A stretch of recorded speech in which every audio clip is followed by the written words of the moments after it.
Welcome dear rockets, कैसे हैं आप सभी। आज हम देखने वाले हैं डार्क प्लैनेट। मूवी की शुरुआत में एक नरेटिंग वॉइस हमें बताती है कि ये समय 2157 का है, जहां इंसानों ने पृथ्वी को पूरी तरह से संभाल लिया है। सारी लड़ाई खत्म हो चुकी है, ऐसी ऐसी दवा बन चुकी है जिसकी एक गोली से दुनिया की हर बीमारी को खत्म किया जाए। और अब जब इंसानों ने पृथ्वी को संभाल लिया है तो उन्होंने एक कदम आगे बढ़ने का सोचा, ताकि पृथ्वी जैसा एक और प्लेनेट ढूंढ पाए और वहां एक्स्ट्रा टेरेस्ट्रियल लाइफ मौजूद है उसके बारे में जान पाए। तो अब हम मैक्स नाम के एक लड़के को देखते हैं जो अपने स्पेसशिप को लेकर ऐसे ही किसी प्लेनेट की तलाश में निकला होता है। लेकिन जैसे वो डीप स्पेस में आता है, एक एस्ट्रॉइड उसकी स्पेसशिप से टकरा जाता है, जिसकी वजह से मैक्स को अपनी जान बचाने के लिए सबसे नजदीकी प्लेनेट पर लैंड करना पड़ता है। अब उस प्लेनेट पर आने के बाद मैक्स जैसे अपने स्पेसशिप से बाहर आता है, वो स्पेसशिप धमाके का शिकार होकर बर्बाद हो जाता है, जिस वजह से मैक्स का पृथ्वी से संपर्क बिल्कुल टूट जाता है। ना ही वो यहाँ से पृथ्वी जा सकता है और ना ही संपर्क करके किसी की मदद को बुला सकता है। बेचारा ये सोचकर तो एकदम परेशान हो जाता है कि मैं करूं क्या, ये तो बिल्कुल नई जगह है। लेकिन थोड़ी देर खुद को संभालने के बाद वो तय करता है कि उसे इस प्लेनेट को एक्सप्लोर करना चाहिए, ताकि किसी तरह का कम्युनिकेशन सिस्टम उसको मिल जाए।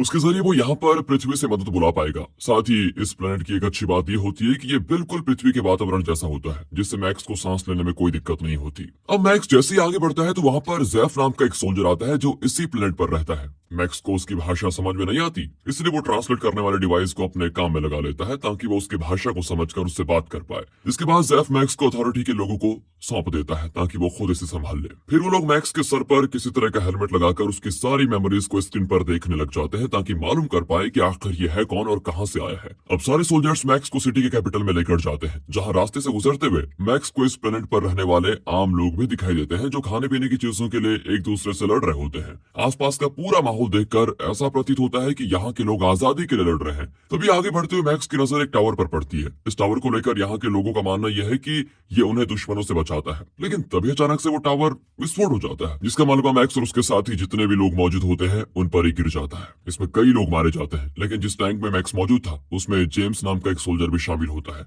इसलिए मैक्स जैसे तैसे उस टैंक से बाहर निकलकर दूर आ जाता है, जिससे दोनों की जान बच जाती है। तब जेम्स मैक्स को बताता है कि क्या हमारे दुश्मनों को काम है, वो हमेशा इस टावर को बर्बाद करना चाहते थे, जिसमें आज वो कामयाब भी हो गए हैं। अब पता नहीं उनका अगला कदम क्या होगा। अब ये सुनकर मैक्स भी हैरान हो जाता है कि यहाँ भी लड़ाई ये कहीं भी खत्म नहीं होती। मतलब दूसरी तरफ स्पेशल रिसर्च डिपार्टमेंट का हेड, जिसका नाम नॉमेड है, वो अपने एक साथी फ्रैंक से कहता है कि मैक्स जहां भी है उसे तुरंत ढूंढ कर मेरे पास लेकर आओ, मुझे शक है कि वो जासूस हो सकता है। इस पर फिर फ्रैंक मान जाता है और वहां से मैक्स को ढूंढने के लिए निकल पड़ता है। तो वहीं हम डेविड नाम के एक आदमी को भी देखते हैं, वो भी अपने साथी से मैक्स के बारे में जितना हो सके उतनी जानकारी निकालने के लिए कहता है। इधर फ्रैंक जैसे मैक्स को नॉमेड के पास लेकर जा रहा होता है, तभी उसको सीजर अटैक आता है और इसकी वजह से उसकी गाड़ी दुर्घटनाग्रस्त हो जाती है। फिर इस घटना के बाद वहां लोगों की भीड़ जमा हो जाती है और इस मौके का फायदा उठाकर मैक्स वहां से तुरंत भाग निकलता है और पूरी सिटी को एक्सप्लोर करना शुरू कर देता है। वहां से मैक्स एक क्लब में जाता है, जहां उसकी मुलाकात राडा नाम की एक लड़की से होती है, जो कि असल में जेम्स की बहन है। वो दोनों आपस में बात करने लग जाते हैं, जहां मैक्स उसे अपने बारे में बताता है। लेकिन तब उसकी बहस वहीं पर बैठे दूसरे आदमी से हो जाती है।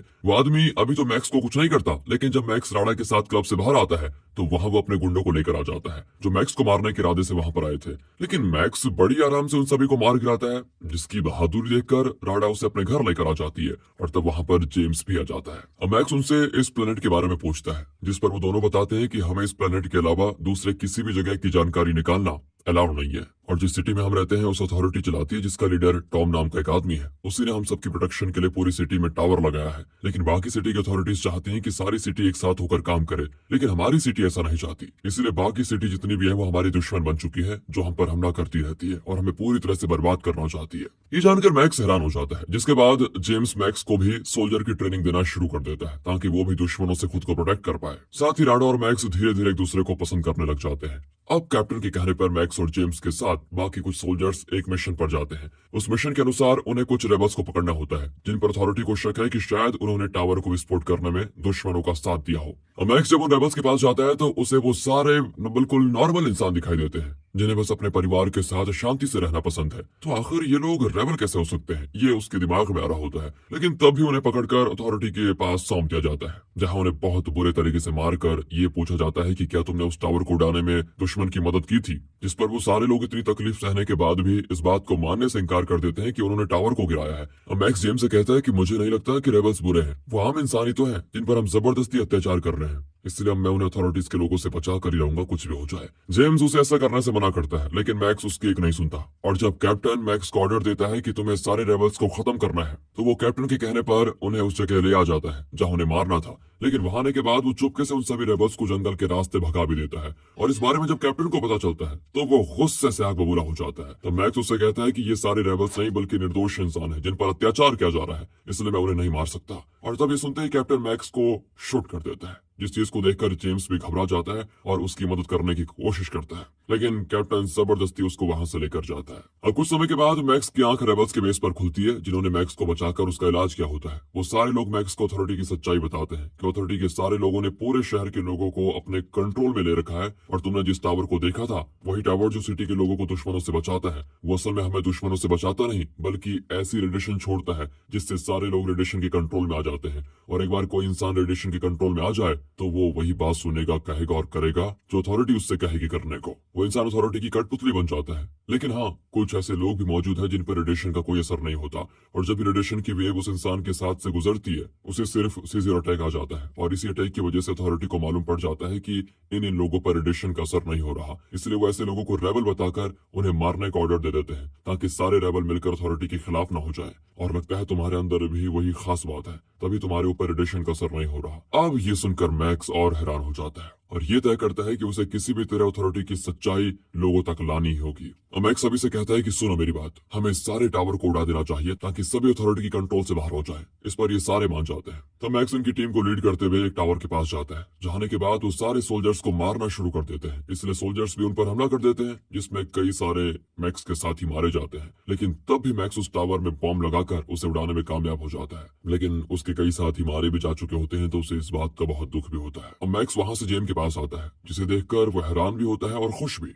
फिर मैक्स उसे टावर की सच्चाई बताता है, लेकिन जेम्स को इस बात पर पूरा भरोसा नहीं होता कि अथॉरिटी ऐसा कर सकती है। उसे ये यकीन होता ही नहीं कि ये टावर उनकी रक्षा नहीं बल्कि उन्हें कठपुतली बनाने में मदद कर रहा है। वो इसीलिए क्योंकि जेम्स ने अपना पूरा बचपन यहीं पर गुजारा है। लेकिन इसी बीच वहां पर सोल्जर्स आ जाते हैं और उन पर हमला कर देते हैं जो यहाँ पर उन्हें पकड़ने के इरादे से आए थे, क्योंकि सोल्जर्स को पता चल चुका था कि मैक्स को सच्चाई पता चल चुकी है और उसकी टीम भी है अब, और उसके साथ जेम्स और राडा भी शामिल है। मैक्स और बाकी अब उनसे लड़ने की कोशिश करते हैं, पर सोल्जर्स की तादाद बहुत ज्यादा हो जाती है जिस वजह से वो पकड़े जाते हैं। इसके बाद उन्हें जेल में बंद कर दिया जाता है जहाँ पर मैक्स के और भी साथी हैं। जाने के बाद मैक्स की मुलाकात जेफ से होती है जिसे भी रेबल होने की वजह से यहाँ बंद किया गया था। मैक्स उन सभी को बताता है कि हमें कैसे भी करके इस जेल से निकलना होगा ताकि हम सारे टावर को खत्म करके लोगों को अथॉरिटी के चंगुल से बचा पाए, जिस पर वो सारे लोग मान जाते हैं। इसके बाद नॉर्मा डेविड के पास आकर कहता है, मैंने सुना है तुम किसी मैक्स नाम के इंसान की तलाश में हो, अगर वो तुम्हारे पास है तो उसे मुझे सौंप दो, मैं उसके बारे में तुम्हारे बॉस टॉम को बताना चाहता हूँ। लेकिन डेविड कहता है कि मैं मैक्स को नहीं जानता। साथ ही डेविड को भी सीजर अटैक आ जाता है। इसका मतलब साफ है कि वो भी रेबल में से एक है, लेकिन सारे लोगों से उसने अपनी पहचान छुपा के रखी हुई है।